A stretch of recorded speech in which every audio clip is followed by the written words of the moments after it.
TRS దశాబ్ది దాకా పేరుతో తెలంగాణ ప్రజలను మోసం చేస్తుందని నిజామాబాద్ జిల్లా కాంగ్రెస్ పార్టీ నాయకులు మండిపడ్డారు.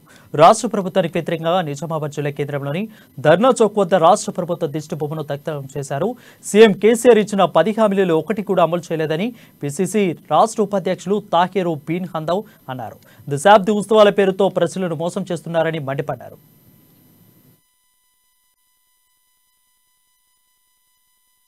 10 వాగ్దానాలు అమలు చేయలేదనేటువంటి ఉద్దేశంతో ఆ వాగ్దానాలు చెప్పిన మాట ఒక్కటి కూడా అమలు చేయనటువంటి సందర్భాన్ని పురస్కరించుకొని దశాబ్ది దగా పేరుతో ముఖ్యమంత్రి గారి దిష్టి బొమ్మను దగ్ధం చేయడం జరిగింది.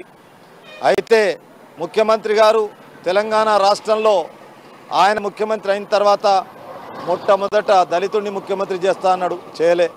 3 ఎకరాల భూమి ఇస్తా అన్నాడు, ఇయ్యలే. డబుల్ బెడ్రూమ్ ఇస్తా అన్నాడు, ఇయ్యలే. ఫీజు రియంబర్స్మెంట్ చేస్తా అన్నాడు, చేయలే.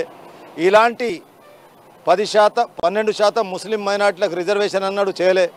అదేవిధంగా ముఖ్యంగా ఈరోజు జరుగుతున్నటువంటి పరిణామాలను దృష్టిలో పెట్టుకొని ఆ రోజు నిజామాబాద్కు వచ్చినటువంటి సందర్భం లోపల నిజాం షుగర్ ఫ్యాక్టరీ లాకౌట్ అయినటువంటి